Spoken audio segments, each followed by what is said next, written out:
नमस्कार, मैं हूं आपके साथ आस्था कौशिक। लंबे समय से बीजेपी के एजेंडे में शामिल 3 मुख्य मुद्दों में से 2 पर सुप्रीम कोर्ट की मोहर लग चुकी है, जिसमें पहला राम मंदिर है तो दूसरा धारा 370। लेकिन अब मोदी सरकार के एजेंडे का आखिरी बड़ा मसला समान नागरिक संहिता है और इस दिशा में भी रणनीति तैयार हो रही है। आपको रिपोर्ट दिखाते हैं।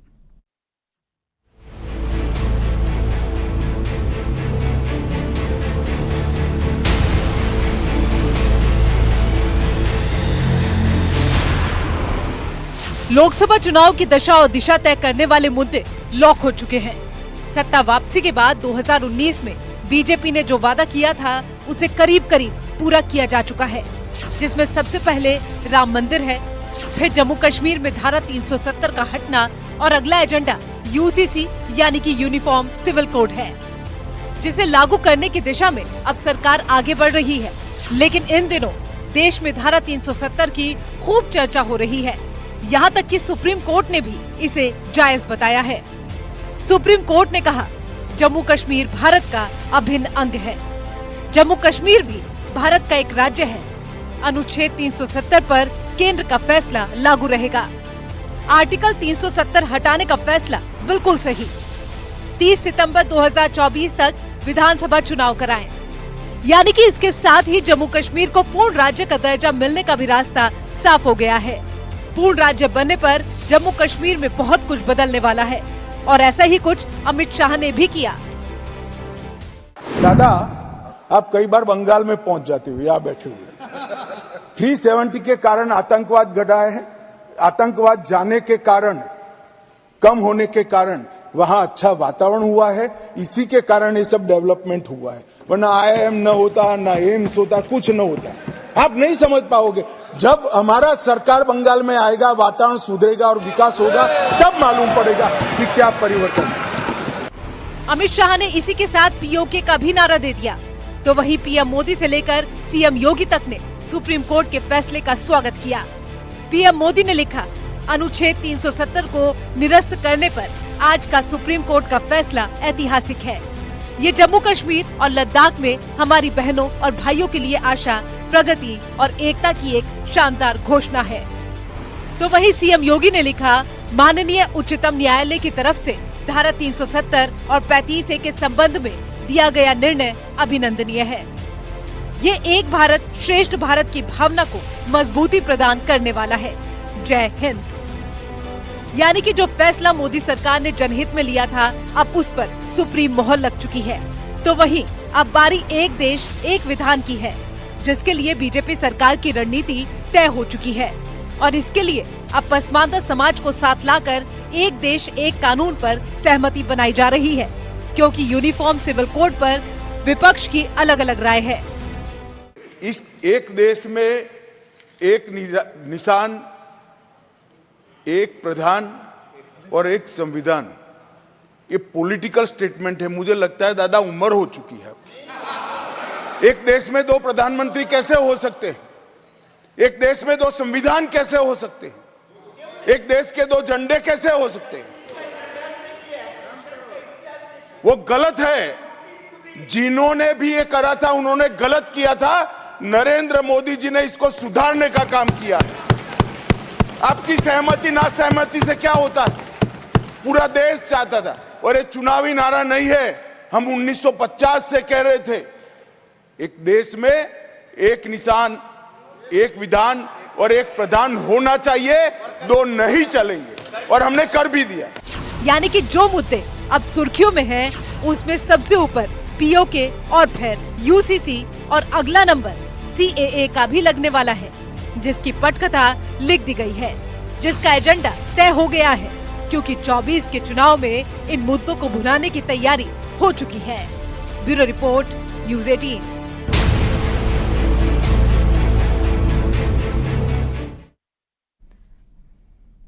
धारा 370 पर सुप्रीम कोर्ट के फैसले पर जेपी नड्डा ने भी ट्वीट किया है। उन्होंने लिखा, न्यायालय की ओर से धारा 370 के विषय में दिए गए फैसले का भारतीय जनता पार्टी स्वागत करती है। उच्चतम न्यायालय की संवैधानिक पीठ धारा ने 370 और 35A के हटाने के लिए गए निर्णय, उसकी प्रक्रिया और उद्देश्य को सही ठहराया है। प्रधानमंत्री मोदी की सरकार ने जम्मू कश्मीर को देश की मुख्य विचारधारा में जोड़ने का ऐतिहासिक काम किया है और इसके लिए मैं और हमारे करोड़ों कार्यकर्ता प्रधानमंत्री का हृदय से आभार व्यक्त करते हैं।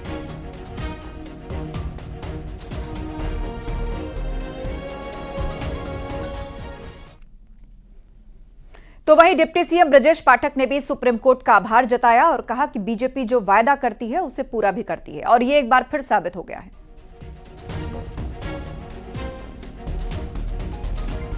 मोदी ने जम्मू कश्मीर को लेकर 370 के संबंध में जो निर्णय किया था, अब उस सुप्रीम कोर्ट ने भी उस फैसले पर सहमति जताई है कि वो फैसला ठीक है। हमारे साथ में बात करने के लिए उत्तर प्रदेश के डिप्टी सीएम ब्रजेश पाठक जी साथ में हैं। सर, एक बार फिर सुप्रीम कोर्ट ने सहमति जताई है इस फैसले को लेकर। माननीय सर्वोच्च न्यायालय के फैसले का हम सब स्वागत करते हैं। माननीय प्रधानमंत्री नरेंद्र मोदी जी की मार्गदर्शन में जिस ढंग से एक भारत श्रेष्ठ भारत की जो परिकल्पना पूरे देश ने देखी थी, उसको धरातल पर उतारने का काम हुआ है और इस पे सबसे बड़ी बात है, आज सर्वोच्च न्यायालय ने मोहर लगा दी है और ये साबित हो गया है कि हमारी सरकार लगातार पूरे देश के चतुर्मुखी विकास के लिए काम कर रही है। जम्मू कश्मीर डेवलपमेंट के मोर्चे पर नंबर 1 होगा। ये सब माननीय प्रधानमंत्री नरेंद्र मोदी जी के मार्गदर्शन में संभव हुआ है। सर, जिस तरीके से भारतीय जनता पार्टी के एजेंडे में सबसे पहले राम मंदिर का एजेंडा था, उसके बाद 370 से संबंधित का भी एजेंडा था, दोनों पर सुप्रीम कोर्ट ने अपनी मोहर लगाई है, इससे किस तरह से? देखिए, भारतीय जनता पार्टी ने अपने जितने भी मुख्य विषय थे उनको पूरा कर लिया है। आज पूरे देश में हर गरीब आदमी को पक्का मकान मिल रहा है, सबको शौचालय मिला है, पेयजल मिल रहा है, 5 लाख तक का निःशुल्क इलाज मिला है, किसान सम्मान निधि मिली है। इसके अलावा देश आर्थिक मोर्चे पर भी बहुत तेज़ी के साथ दुनिया के पैमाने पर आगे बढ़ रहा है। आज हम दुनिया की बड़ी 5वीं आर्थिक ताकत हैं और शीघ्र ही हम 3री बड़ी आर्थिक ताकत होंगे। भारतीय जनता पार्टी के एजेंडे में ये 370 से संबंधित जो ये फैसला था, ये पहले से ही था।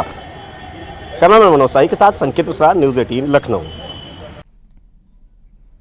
आईएनडीआईए गठबंधन की बैठक तय हो गई है, लेकिन अभी तक यह तय नहीं हो पाया है कि अखिलेश यादव उस मीटिंग का हिस्सा होंगे या नहीं, क्योंकि यूपी में सीट शेयरिंग पर फंसे पेच के बीच यह बैठक काफी अहम मानी जा रही है और इसी बैठक में तय होना है कि किस राज्य में कांग्रेस को कितनी सीट मिलेंगी। आपको रिपोर्ट दिखाते हैं कैसे कांग्रेस 24 चुनाव से पहले अब बैकफुट पर आ गई है।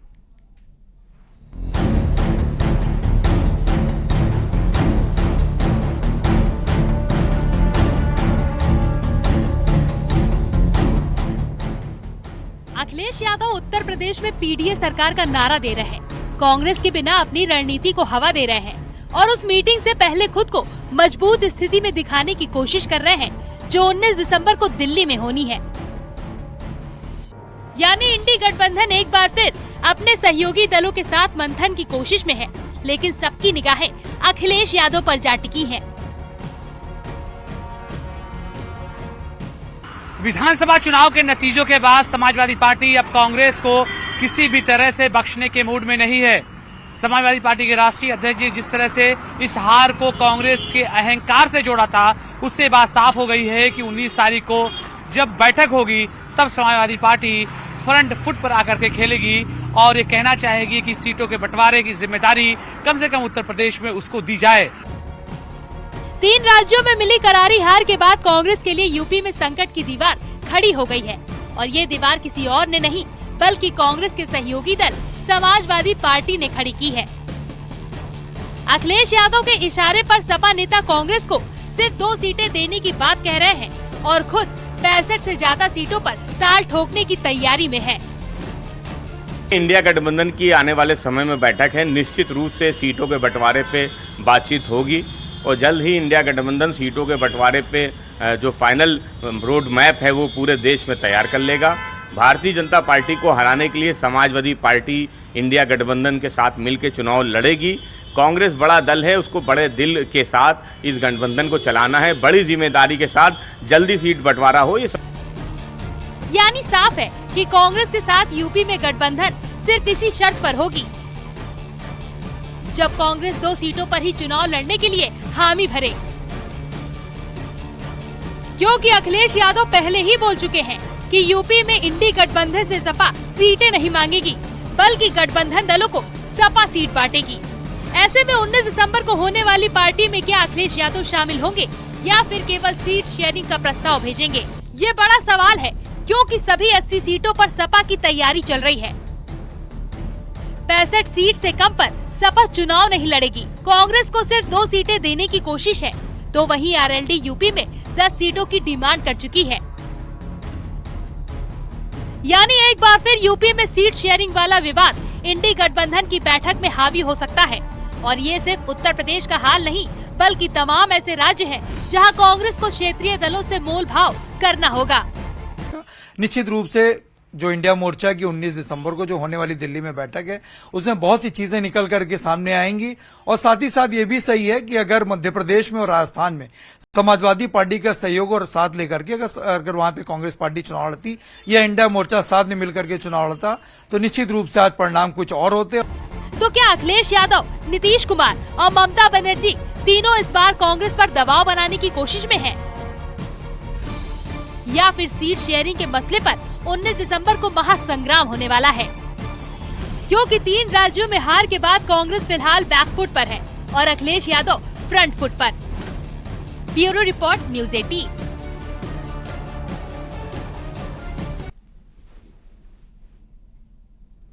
और ज्ञानवापी विवाद में एक बार फिर एक एएसआई सर्वे रिपोर्ट सौंपने के लिए कोर्ट से 1 हफ्ते का वक्त मांगा गया है। दरअसल ज्ञानवापी मामले में 30 नवंबर को कोर्ट ने एएसआई को फटकार लगाते हुए और 10 दिन का वक्त दिया था। आज कोर्ट में रिपोर्ट सबमिट करना था, लेकिन एक बार फिर से एएसआई की ओर से 1 हफ्ते का वक्त और मांगा गया, जिसे कोर्ट ने स्वीकार कर लिया है।